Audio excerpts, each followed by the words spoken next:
I want Indeed. to ask one final question, and I will be remiss if I didn't. I'm going to have to hold you to this, Giannis. So please take this question, and I think it is necessary. If you can, please. One of the subjects of discussion we have on our show is regarding the inability of the left or progressive politics capturing the political imagination of significant numbers of black and brown people in America. As dialectical and historical materialists, we realize that there is a significant racial component to Western capitalism from the period of primitive accumulation to the post industrial moment, where black people disproportionately are relegated to labor redundancy, poverty, and the reserve army of labor. As Richard Wolff would call, black people are the shock absorbers of capitalism.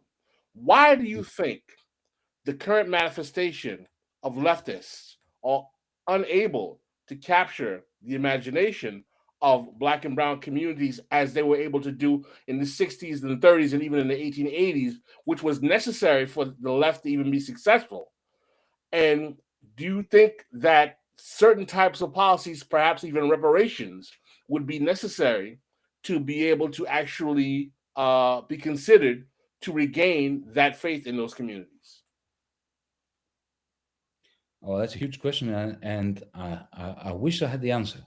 But what I can tell you is that the problem with the radical left, especially in the United States, but not only the United States, in Europe as well, is that there's no class analysis.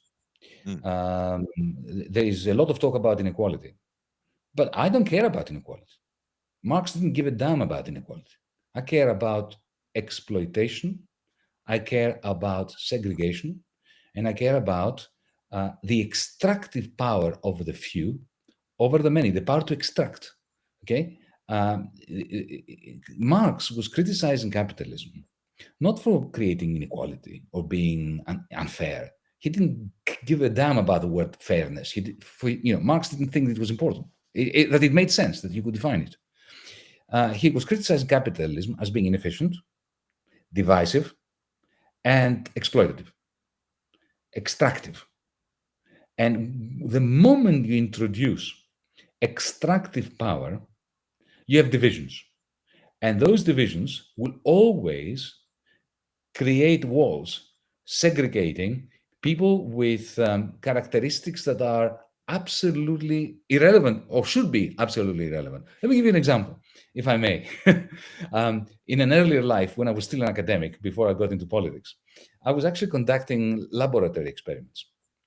And in one of those experiments, back in Australia in the 1990s, I had randomly selected people playing chicken games against one another, one on one, repeatedly. Not the same people, but you played with one person, then another person, but it was completely anonymous. You couldn't see anything about. You knew nothing about the person that you were playing this conflictual game against. Nothing. It could be a man, a woman, black, white. You had no idea, right? And what I did was I introduced in one of the treatments randomly selected colors. Half of the players were blue and the other half were red. So the only thing you knew about your opponent was the color that they had. But you knew that it was randomly selected, so you knew that it should make absolutely no difference. May I suggest that the result was that in all those experiments, within 10 minutes, there was segregation between the blues and the reds. In some experiments, the blues became the dominant, and in some other ones, it was the reds that became the dominant.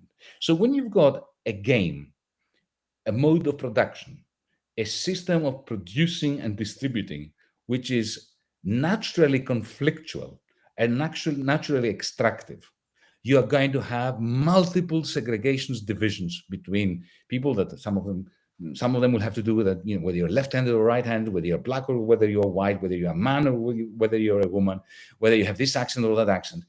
Because capitalism succeeds when it divides and rules. The problem with the left is that it never, in the last 20 years,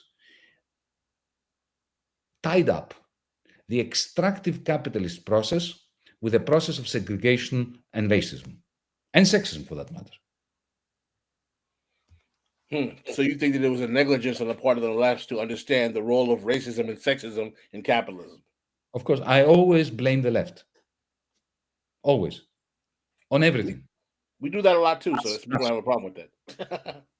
Well, we are the great losers of history. I mean, and the way we've proven remarkably authoritarian towards one another. I mean, the Gulag was created for communists, right? Stalin killed communists before he killed anybody else. We ourselves, within our movements, go to a meeting, go to any left-wing meeting. The authoritarianism, especially, let me put it differently, the testosterone is just flowing. Of it all. Yeah, no. Even amongst women, comrades. So, that's why I always believed that our flag should be red and black. Red for revolution and black to remind us of the darkness within each one of us. Very Haitian. That explains the red and black coffin in the book. Aha! It's very Dessalinian, by the way. That was the Dessalines flag, was red and black. Thank you for watching. Please don't forget to hit like and subscribe on your way out.